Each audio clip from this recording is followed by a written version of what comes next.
King Reginelli the Monster says, it'd help if passengers could shoot while we drove away, or shoot zombies off the vehicle. I'm not sure if that's possible with the way that the game is coded. So that's actually a feature that we considered very early on when we were first planning out the feature set of State of Decay 2, thinking of, we thought about State of Decay 1 and how it worked, and, one of the major things we were doing with State of Decay 2 was adding the ability to invite friends to your game to join you in co-op.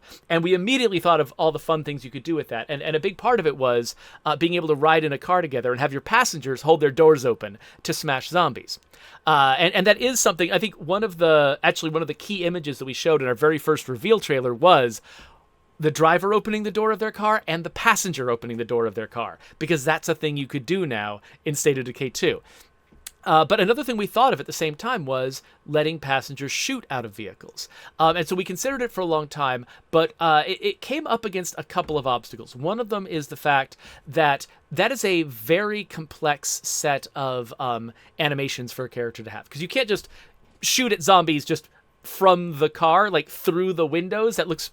I mean, technically you could, but it looks kind of weird and wasteful and destructive. And so you can't just have the character sort of plinking from in here. You feel like they should be leaning out, leaning around the car, leaning over the roof, like leaning out like this and going behind the car. All of those poses are extremely different from each other. And trying to animate a character so that you, as a player, could, the way that you can smoothly control your camera right now when you're a passenger in a car, you can smoothly control your camera and point in any direction. If your character was leaning out of the car, aiming a gun, and you were trying to aim in every direction, your character would have to be animating in all of these kind of elaborate ways in order to support that. And there are games that do that, and you look at, the games that do it, and you can see they are putting a lot of work into animating that character so that they look reasonable, doing all of the shooting that they're doing and all of the different directions that they're doing. But given how, we were a fairly small team for making a game of this scope, and, and we knew that it was going to be a struggle for us to get all of the mechanics, all of the sort of movement, navigation, combat mechanics into the game that we wanted, that were absolutely fundamental to the game. Adding something that was that complex, it was going to be a tall order. And so it would, if we were going to do it, it was going to need to be something that was really, really important to the game, to sort of, for it to be worth us devoting the sheer volume of resources we were going to have to devote to it.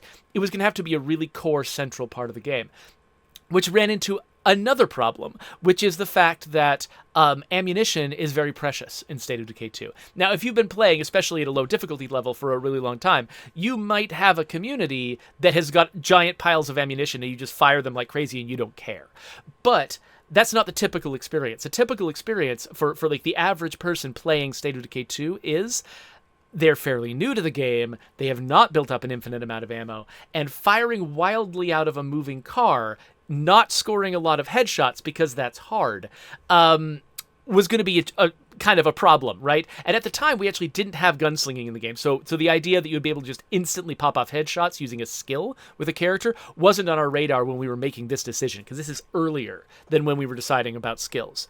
So the combination of the fact that firing wildly out of car was going to be potentially wasteful and a thing that players might regret doing, or might feel like they can't do it very often, or it has limited utility because it's so costly and wasteful. But between that and the fact that it was going to be a very expensive feature to add, led us to decide to cut it preemptively and focus those efforts on other things. And so I think that was the right call, given, how tight our time ended up being. If we had poured all those resources into that, there's something else that would have shipped in much worse condition.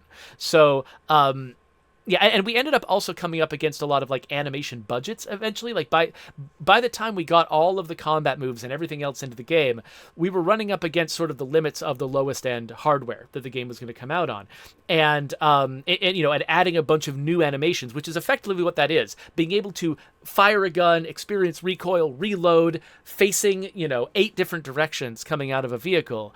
That was going to be a lot of animations, and all of those animations were going to have to be a part of that character. And so every character was going to get bigger, or at least the collective character that you and everyone are running around playing was going to get bigger.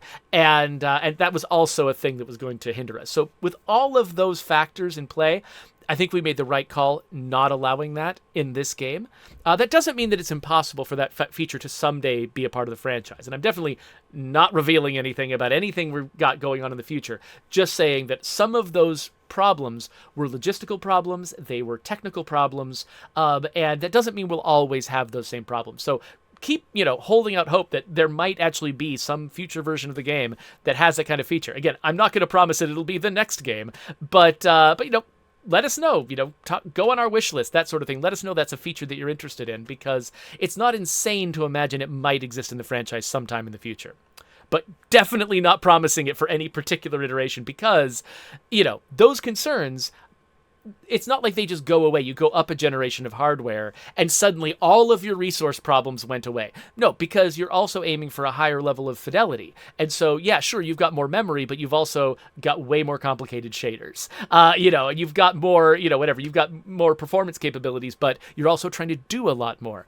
And so it's entirely possible that very, very similar restrictions could affect us for the game we're working on now, and they could also affect us for the next game. So I'm certainly not promising we're going to add that feature at any particular time. But it's a cool idea, and if we get into the zone where that kind of thing is possible, if all of the, factors come together and it actually seems like something that's viable to do, I think it could be a great addition to the franchise. Just, I still don't expect people to do it that often because it's so potentially wasteful. Anyway,